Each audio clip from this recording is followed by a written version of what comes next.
He can't drive a real car yet, but 15-year-old Connor Sanchez has been able to build or acquire an entire fleet of storm-chasing vehicles. I'm Galen Culver, coming up at 5 o'clock, watching the skies and the road. The very busy Sanchez Garage on the next Great State. I like that Channel 4 car. I was about to say, I see an Interceptor there. Yeah, not too bad. Looks real. Yeah, we got nice conditions today, sunshine-wise. Now here's Galen Culver with a look at what's coming up at 5 o'clock. He used to be afraid of storms. I was a little dramatic. I'm Galen Culver, coming up at 5 o'clock. A switch in wind direction for Connor Sanchez. What he's building towards now on the next Great State. Nice out there. One young man in our metro is chasing his dream. And he's in the driver's seat.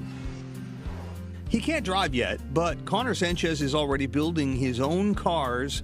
I'm Galen Culver on the next Great State, getting ready to storm chase. His fleet of more than 50 chasers built already. Next on Oklahoma's News 4. Remember when you were 15 going on 16? Oh man, you could taste the freedom of the road. Getting a driver's license is still a rite of passage for our teens. But Galen Culver found a soon-to-be sophomore who couldn't wait. Over the past year, he's built more than 50 of his favorite kind of vehicle. There was a time when Connor Sanchez was afraid of stormy weather. I was a little dramatic. Not necessarily the gray clouds, but the loud noises at night. If there was thunder, I'd hide in a bathtub. But as he got older, the winds changed, and he found himself fascinated by storm season, as well as others like him drawn to follow violent weather. I'd put my cars outside and watch them get tumbled away in the wind. It was really fun. About a year ago, he began using just about anything he could find to build replicas of his favorite storm chase cars. This one's based off of a Vortex 2 truck. Storm chasers themselves are well known for modifying stock trucks to make them sturdier in the face of hail and high winds. The Dominator 1. They put radar dishes on them and spikes to anchor them to the ground. Almost all of them. This one does too. Connor does the same with tiny electric motors, duct tape, and anything else lying around his grandpa's shop. Electrical wire and license plates. Over the past year, he's built a fleet of more than 50 storm chase vehicles. Most of them light up and spin and drive.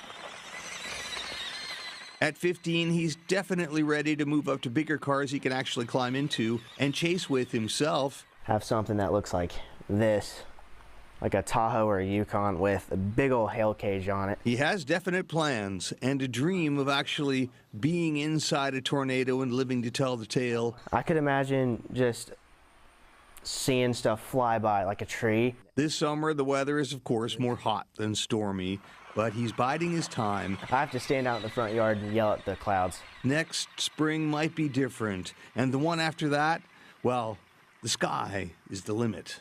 Near Roth, Galen Culver, News 4. Is this a great state or what? I think Connor's going to be a future storm tracker there at News 4. He's got the passion for it, Yeah, no he doubt. does. And Connor and a few of his fellow model builders have taken their work to Wakita for the annual Storm Chaser gathering every September, and this past May to the Twister Anniversary Show. Wow. He needs to do the Interceptor.